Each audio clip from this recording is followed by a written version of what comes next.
सितारगंज के निजी स्कूलों में अभिभावकों पर दबाव डालकर वसूला जा रहा है फीस। हाई कोर्ट के निर्देशों को सरेआम स्कूल कर रहा है उल्लंघन।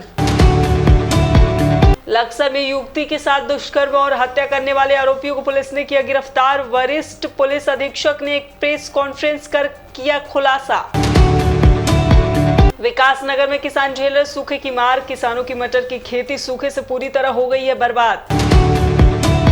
विकासनगर में नाबालिग के साथ छेड़छाड़ और फोटो वायरल कर युवक ने शादी का बनाया दबाव। पुलिस ने आरोपी को किया गिरफ्तार।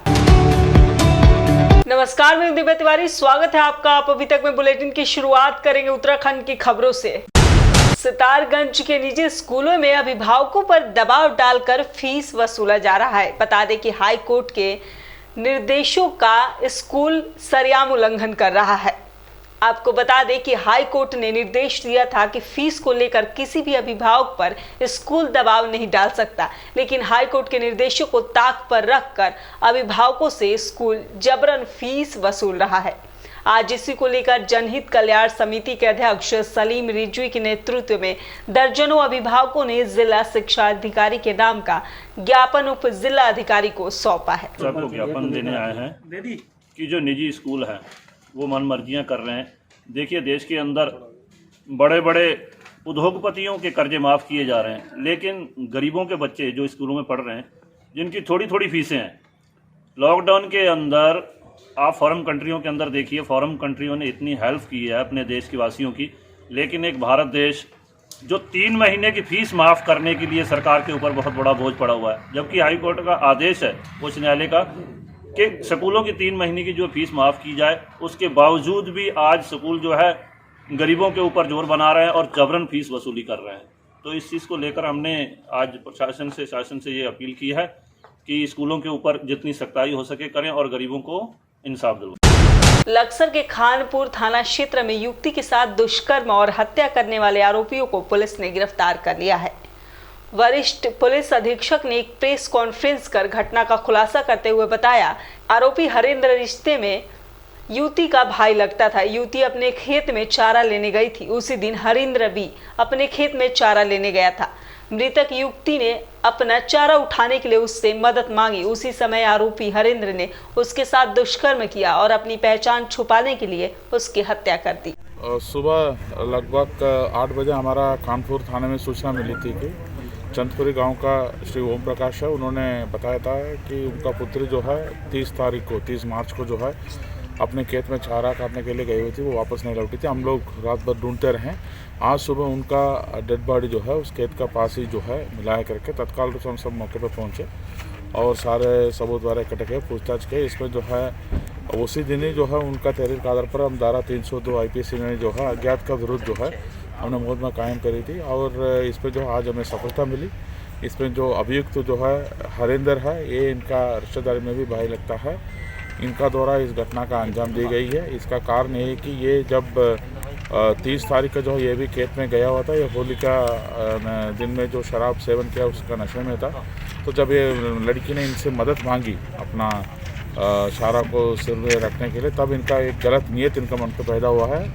उस चीज़ से जो है इन्होंने उस लड़की के साथ गलत काम किया। फिर उसका जो पहचाना छुपाने के मकसद से जो है उनका जो है गले दबा के जो है इन्होंने मर्डर कर दिया था।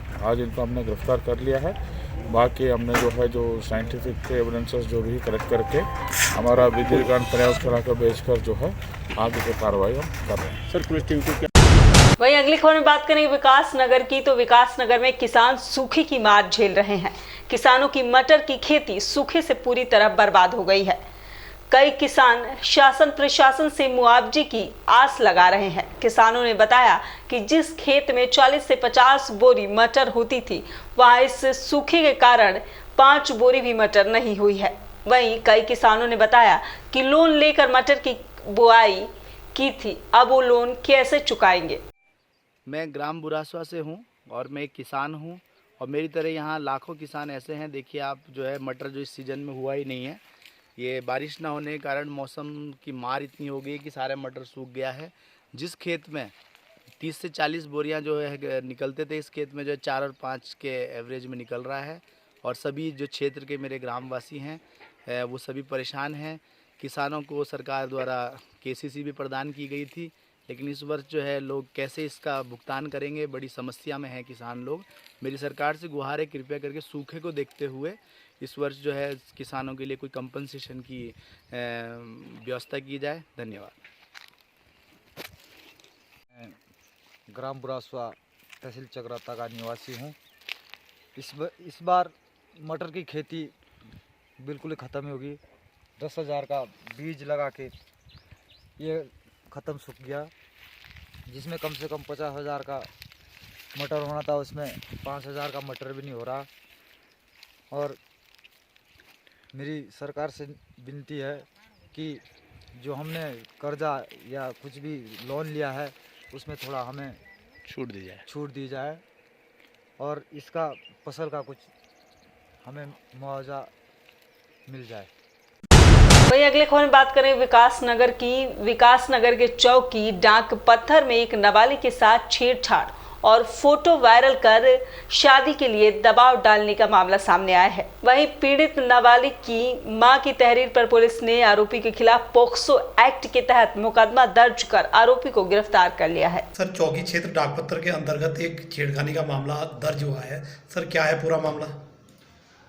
कल दिनांक 1/4/2021 को एक महिला द्वारा चौकी डाकपत्थर पे एक तहरीर दी गई, जिसमें उनके द्वारा बताया गया कि माह दिसंबर में उनके द्वारा एक अपने मकान का काम कराया गया था। जो मकान में जो काम करने वाला व्यक्ति था उसके द्वारा उनकी नाबालिग लड़की से एक शादी का प्रस्ताव रखा था, जबकि वो शादीशुदा था, उसके 2 बच्चे थे। उनके घर वालों ने इस बात से उसका इनकार कर दिया कि उनकी लड़की नाबालिग है और ये शादीशुदा व्यक्ति है। उसके बाद वो व्यक्ति जो है अपने घर शाम को चले गया, जिसके द्वारा वहाँ जाने के बाद उस नाबालिग लड़की की चोरी छुपे जो फ़ोटो खींची हुई थी उसको अपने साथ खींची गई फ़ोटो से ऐड करके और उन्हें वायरल करने लगा, उनके घर वालों को, उनके रिश्तेदारों को भेजने लगा। इसकी बात की जानकारी होने पर महिला ने अपनी पुत्री से पूछा तो उन्हें जानकारी मिली कि किसी प्रकार की फ़ोटो को दिखाकर उसने उनकी अपनी लड़की के साथ भी उसने छेड़खानी की थी। उक्त प्रार्थना के आधार पर हमारे द्वारा तुरंत कार्रवाई करते हुए पोक्सो अधिनियम के अंतर्गत मुकदमा पंजीकृत किया गया और जिसमें जो है साक्ष्य के आधार पर ये उक्त व्यक्ति, जिसका नाम मुकीम है, जो सहारनपुर का रहने वाला है, को गिरफ्तार कर लिया गया है और जिसे माननीय न्यायालय पेश किया गया। माननीय न्यायालय द्वारा उक्त व्यक्ति को न्यायिक परीक्षा में जेल भेज दिया। वहीं अगली खबर में बात करेंगे रामनगर की। तो रामनगर में कोरोना संक्रमण की रोकथाम के लिए व्यापक स्तर पर सैंपलिंग शुरू कर दी गई है। स्वास्थ्य विभाग की तरफ से कई सार्वजनिक स्थलों पर शिविर भी लगाए जा रहे हैं। वहीं आरटीओ कार्यालय में आने वाले लोगों के कोरोना जांच के लिए सैंपल भी लिए गए हैं। आपको बताते चले कि कोरोना मरीजों की संख्या लगातार बढ़ रही है, संक्रमण सामुदायिक स्तर पर फैल रहा है। ऐसे में लोगों को जागरूक के साथ टेस्टिंग भी बढ़ानी जरूरी है। ये टेस्टिंग हो रही है कोविड की, रैंडम सैंपलिंग और RT-PCR टेस्ट कराए जा रहे हैं। ये कोविड के बढ़ते हुए अभी प्रकोप को देखते हुए पूरे देश भर में प्रयास किए जा रहे हैं कि जहाँ पर कोई गैदरिंग होती है वहाँ पर, जहाँ पर लोग आते हैं, जैसे RT ऑफिस है, यहाँ पर काफ़ी लोग प्रतिदिन आते हैं, तो इनकी रैंडम टेस्टिंग की जा रही है, इनका टेस्ट लिया जा रहा है, जिससे कि अगर कोई पॉजिटिव है तो वो समय पर वो पकड़ में आ सके और उसकी कॉन्टैक्ट ट्रेसिंग हो सके और जो ये तेज़ी से बीमारी फैल रही है इसे रोका जा सके, इसकी रोकथाम की जाए। इसी को लेकर के RT ऑफिस में आज से पुनः शुरू किया। तो सर क्या संदेश देंगे जनता को? जनता को ये संदेश देंगे कि अभी कोविड गया नहीं है, अब जीवन बहुत कीमती है, आप मास्क आवश्यक रूप से पहनिए, बिल्कुल मास्क से बिल्कुल भी समझौता मत करिए, 2 गज की दूरी बनाए रखिए और जब भी मौका मिले आप सैनिटाइज़र का यूज़ करिए, अच्छी तरीके से हैंड वॉश करिए। हैंड वॉश करने का तरीका जो 20 सेकंड वाला बताया गया था कि आपको चारों तरफ से हैंड वॉश करना है, इसका एक फॉर्मूला भी है, एडिशनल CMO मैडम बताती है, डॉक्टर रश्मि पंत, वो भी मैं बताना चाहूँगा। सुमन K का फार्मूला है, सीधा S से सीधा, U से उल्टा, उल्टी साइड U, M से मुट्ठी, क्योंकि ये पोर्स में भी वायरस हो सकता है, M से मुट्ठी, A से अंगूठा, N से नेल और K से कलाई। तो 20 सेकंड जो आपको धोने में लगाने हैं उसमें आपको अपने अंगूठा, नेल, कलाई इसको अच्छी तरीके से धोना है। ये जरूर घर में जाने से पहले, खाने से पहले आप जरूर इसको फॉलो करें, डिस्टेंस बना के रखें और सरकार का सहयोग करें टेस्टिंग। क्योंकि आप हो सकता है आप यंग हैं, आपको कम प्रभाव पड़े, लेकिन घर में जो बच्चे हैं, बुजुर्ग हैं, बीमार व्यक्ति हैं, उनको ये हद तक नुकसान कर सकता है और हमें जीना है। वहीं अगली खबर में बात करेंगे पिथौरागढ़ की। तो पिथौरागढ़ के जंगलों में गर्मी से आग धधक रही है। थल के नाचनी में 20 से 25 हेक्टेयर वन भूमि आग से धधक रही है। लाखों की वन संपदा जलकर खाक हो गई है, लेकिन अभी तक वन विभाग की तरफ से आग को बुझाने के लिए कोई कार्रवाई नहीं की जा रही है। इस आग में हजारों पशु पक्षी रोज जल रहे हैं।